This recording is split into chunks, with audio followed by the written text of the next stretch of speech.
જય શ્રી કૃષ્ણ, જય શ્રી રામ. મારું નામ છે કોકિલા પટેલ. અન્નપૂર્ણા રસોઈ ઘરમાં તમારું સ્વાગત છે.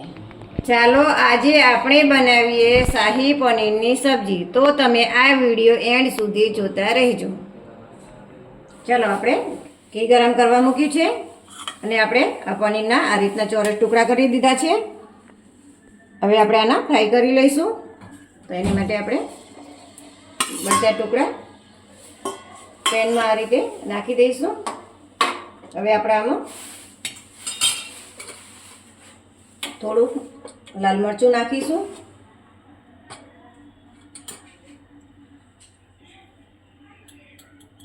થોડુંક આપણે મીઠું નાખીશું અને ચપટી આપણે હળદર નાખીશું. હવે આપણે આનો થોડીક વાર માટે થવા દઈશું. હવે એકદમ ધીમા ગેસે આપણે થવા દેવાનો છે અને થોડો ગોલ્ડન કલર થાય નીચેથી એટલું જ કરવાનું છે. વધારે આપણે આના નથી શેકવાના, નહીંતર ચબ્બોળ થઈ જાય છે પનીર.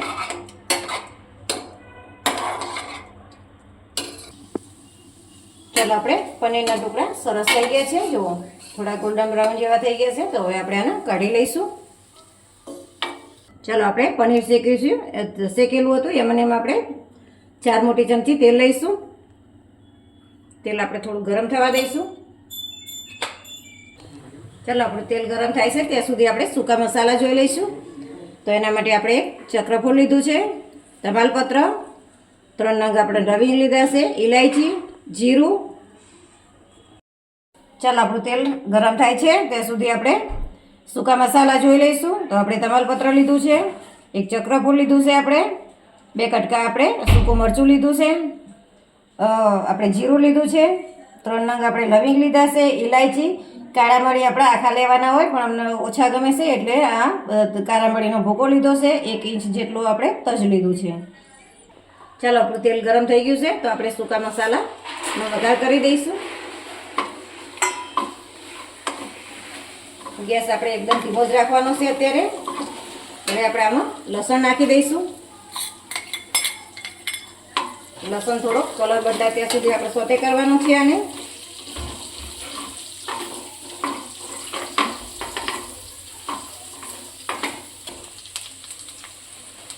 હવે આપણે થોડીક હિંગ નાખીશું, અડધી ચમચી. હવે આપણે કોથમીર અને કસૂરી મેથી લીધી છે એ પણ આપણે વઘારમાં નાખીશું. આ કોથમીર અને કસૂરી મેથી વઘારમાં નાખવાથી એનો સ્વાદ બહુ સરસ આવે છે. થોડીક વાર આપણે સોતે થવા દઈશું.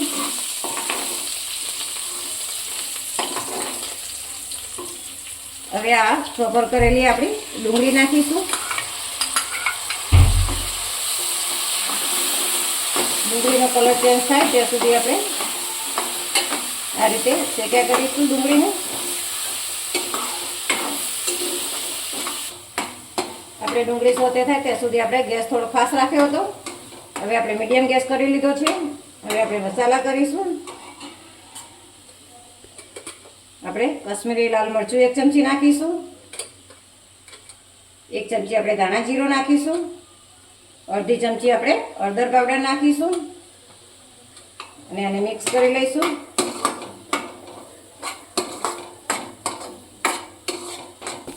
ચાલો આપણે મસાલા બળે નહીં એ માટે થઈને આપણે ગરમ પાણી કરેલું હતું થોડું એ નાખીશું.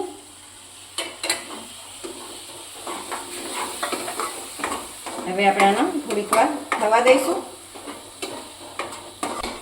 ચાલો આપણો મસાલો સરસ આમાં ભરી ગયો છે અને તેલ છૂટું પડી ગયું છે. હવે આપણે આમાં દહીં નાખીશું. દહીંમાંથી આપણે પાણી નિતાળી લીધું હતું અને ફેટી લીધું હતું. આપણે 2 ચમચી જેટલું દહીં નાખ્યું છે. હવે દહીંને સરસ મિક્સ કરી દેવાનું છે મસાલા જોડે. દહીં ફાટે નહીં એ રીતે આપણે સરસ મિક્સ કરવાનું છે અને એટલે આપણે એકદમ ગેસ ધીમો કરી દઈશું દહીં નાખીએ ત્યારે. કાં તો બંધ કરી લેજો એટલે તમારું દહીં ફાટે નહીં અંદર.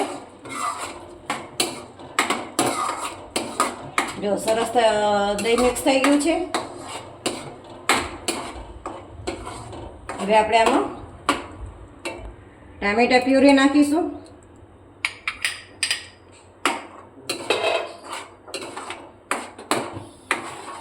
હવે આને આપણે થોડીક વાર કૂક થવા દઈશું. અને આપણે 2 મિનિટ માટે ઢાંકીને કૂક થવા દેવાનું છે. ચાલો આપણે 2 મિનિટ જેવું થઈ ગયું છે. આપણે જોઈ લઈએ. જો સરસ ગ્રેવીમાંથી છૂટું પડી ગયું છે તેલ. હવે આપણે આમાં શેકેલા જીરાનો પાવડર નાખીશું. અડધી ચમચી આપણે શેકેલા જીરાનો પાવડર નાખીશું. સ્વાદ પ્રમાણે આપણે મીઠું નાખીશું.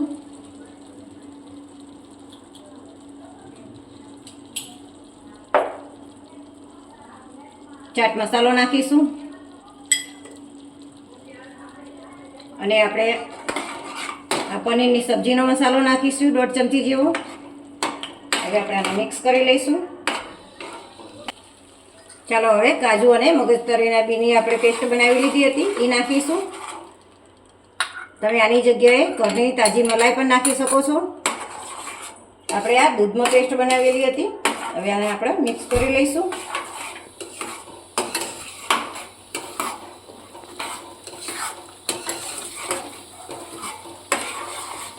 તમારા શાહી પનીરનો મસાલો ના હોય તો તમે ગરમ મસાલો પણ નાખી શકો છો.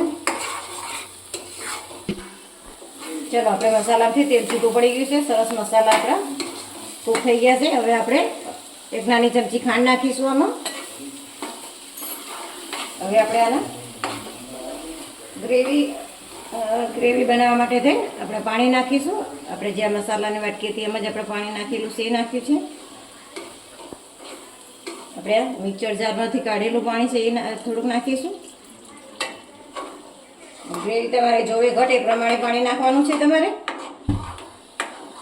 આપણે હજી પાણીની જરૂર છે તો હજી આપણે નાખીશું થોડુંક પાણી, કારણ કે હજી પનીર અંદર આવશે. આપણે 1 વાટકી જેટલું પાણી નાખ્યું છે. હવે આપણે આને થોડીક વાર 2 મિનિટ માટે ઢાંકીને કૂક થવા દઈશું.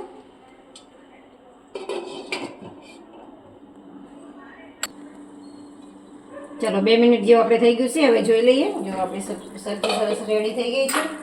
તેલ એકદમ ઉપર છૂટું પડી ગયું છે. જો આ રીતે આપણે ગ્રેવી થઈ ગઈ છે સરસ. હવે આપણે આમાં થોડું પનીર સીણી લઈશું.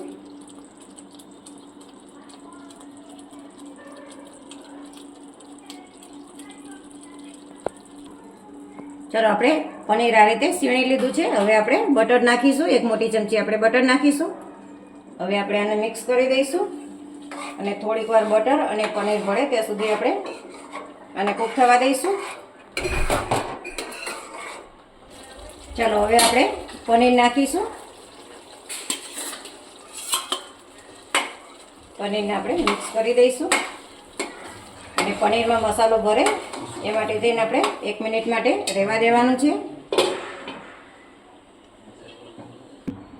ચાલો આપણું 2 મિનિટ જેવું થવા આવ્યું છે તો આપણે જોઈ લઈએ. જો સરસ આપણું સબ્જી બની ગયું છે તો હવે આપણે ઉપરથી કોથમીર નાખીશું.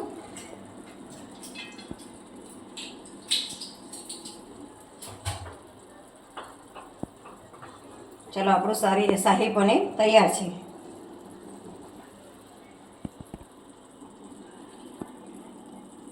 પંજાબી સ્ટાઇલમાં ટેસ્ટી એવું આપણું શાહી પનીરનું સબ્જી તૈયાર છે. આ રેસીપી વિડીયો તમને ગમ્યો હોય તો અમને કોમેન્ટમાં જણાવજો અને લાઈક શેર સબસ્ક્રાઈબ જરૂરથી કરજો અને બેલ આઇકોન જરૂર દબાવજો.